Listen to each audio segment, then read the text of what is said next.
운동선수와 기후과학자 등으로 구성된 미국 비영리 기관이 일본 토요타의 올림픽 후원 자격을 박탈해야 한다고 촉구했습니다. 무슨 이야기인지 덕으로에서 보시죠. 에코 애슬레틱스는 지난 3일 토마스 바흐 위원장을 비롯해 국제올림픽위원회 집행위원회와 토니 에스탄게 파리올림픽 조직위원장에 공개 서한을 보내 토요타와 후원 계약을 갱신하지 말아달라고 주문했습니다. 에코 애슬레틱스는 스포츠 산업의 기후변화 대응을 촉진하고자 설립된 비영리 기관인데요. 이 기관은 서한에서 토요타를 세계 최대 화석연료 자동차 생산업체라고 평가하며 토요타가 올해 도로에 1,100만 대 이상의 차량을 추가할 것이라고 구현하며 이는 토요타의 탄소 배출량이 엄청나다는 것을 의미한다고 말했습니다. 자체 보고한 이산화탄소 환산량은 5억 7,500만 톤으로 프랑스보다 이미 훨씬 더 많은 배출량을 기록하고 있으며 향후 배출량은 계속 증가할 것이라고 덧붙였죠. 실제로 토요타는 지난해 전체 완성차 판매량 중 전기차 비중이 1% 미만이었습니다. BMW를 비롯한 다른 완성차 업체들이 15%인 점을 고려했을 때 그 비중이 현저히 작은데요. 과연 토요타의 올림픽 계약 갱신 이루어질까요? 조태현 기자가 분석했습니다.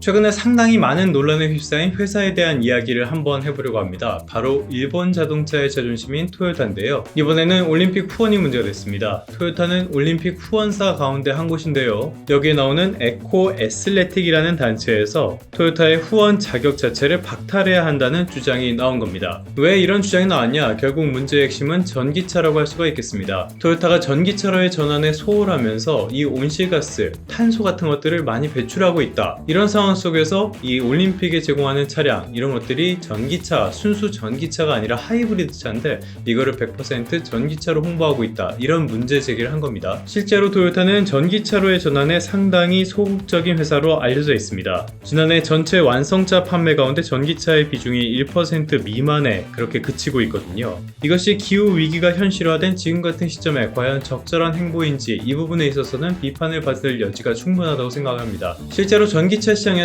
토요타의 입지가 어느 정도인가? 이거는 S&E 리서치 자료 보면서 조금 설명을 드리도록 하겠는데요.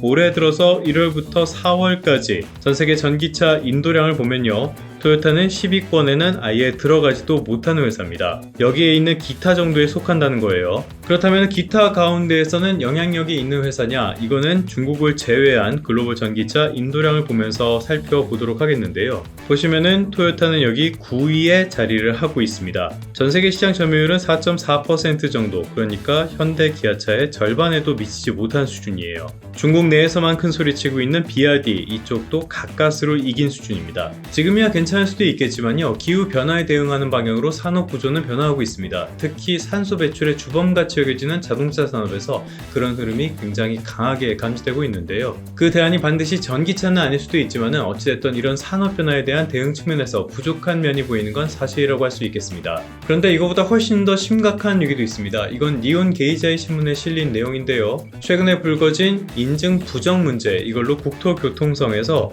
지금 이런 회사들의 본사를 검사하기 시작했다는 내용입니다. 토요타를 비롯한 몇 개 회사가 품질 공식 인증을 받는 과정에서 절차에 필요한 시험 같은 것들을 위조했다가 적발이 된 건데요. 사실 이 부분에 대해서는 다소의 논란이 있습니다. 자동차의 안전에 대한 게 아니라요. 자동차의 안전을 입증하는 그 방법 자체에 부정이 있었다는 거예요. 그래서 이게 근본적인 문제다 아니다, 일본 기준이 너무 깐깐한 거 아니냐, 그렇지 않다, 뭐 여러가지 이야기들이 많이 오가고 있는데요. 일단 토요타가 충돌 시험에서 에어백을 실제로 터뜨린 게 아니라 타이머를 장착해서 터뜨렸다, 이런 것들은 팩트로 검증이 되고 있으니까요. 타격이 없을 순 없는 부분이라고 할 수 있겠습니다. 그런데 이렇게 파급력에 비해서는 주가가 아주 큰 영향을 받는 것 같진 않아요. 이것도 역시 니온 게이자이에 실린 이 주가를 보면서 말씀을 드리도록 하겠는데요. 토요타의 주가는 내림세를 보이는 건 맞습니다. 그러니까 이 사태의 파급력에 비해서 뭐 아주 많이 하락한 건 아닌데 그래도 일정 부분 하락하긴 했다는 뜻이죠. 이번 사태 이후에 토요타의 시가총액 156억 달러가량 줄어들었다고 합니다. 이거는 우리 돈으로는 21조 원 가량이거든요. 그러니까 충격이 없었다고는 할 수 없겠고요. 이런 부분은 다른 적발된 기업들도 마찬가지였습니다. 자, 이거는 예전에 더구로에서 나왔던 기사 보면서 조금 더 설명을 드리도록 하겠는데요. 완성차 업체들의 2023년 글로벌 판매 순위입니다.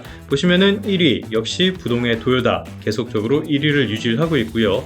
2위는 폭스바겐 그룹입니다. 그 다음이 3위 현대차인데요. 현대차 그룹은 2년 연속으로 톱 3 2위를 기록을 했습니다. 이런 상황을 다시 말하자면요, 이번 사태로 토요타가 타격을 받게 된다. 그렇다면은 이 수혜가 반사이익 같은 것들이 현대차로 올 가능성이 충분히 있다는 뜻이기도 합니다. 사실 여기서부터는 좋은 말로는 휴먼 인텔리전스, 나쁜 말로는 뇌피셜로 설명을 드릴 수밖에 없는데요. 지금으로서는 업계에 두 가지 시선이 있는 상황이라고 볼 수 있겠습니다. 앞서서 말씀을 드렸던 것처럼 이 인증 조작이라는 문제, 이거는 소비자에게 직접 와닿는 부분이라고 보기는 다소 어렵습니다. 기본적으로 품질이 아니고요, 안전을 입증하는 과정에서 부정이 발생한 거기 때문인데요. 그렇기 때문에 체감하기가 쉽지 않아서 정말 대단한 반사이익을 기대하는 건 다소 어렵지 않겠냐, 이런 시선이 하나가 있고요. 두 번째 시선으로 넘어가 보면요, 지금 현대차 그룹이 토요타와 경쟁을 하는 곳, 이거는 미국, 유럽, 동남아 정도를 꼽을 수가 있을 겁니다. 이런 시장에서 토요타가 품질에 대한 신뢰를 잃어버리게 된다. 이거는 자연스럽게 2위와 3위, 폭스바겐과 현대차에게 수혜가 될 수 있다는 거죠.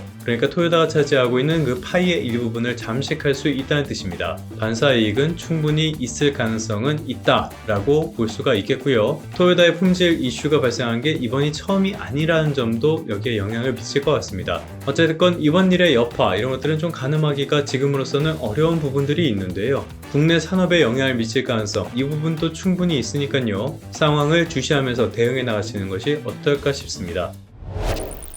그러면 성공 투자하시고요. 다음 시간에 다시 뵙도록 하겠습니다.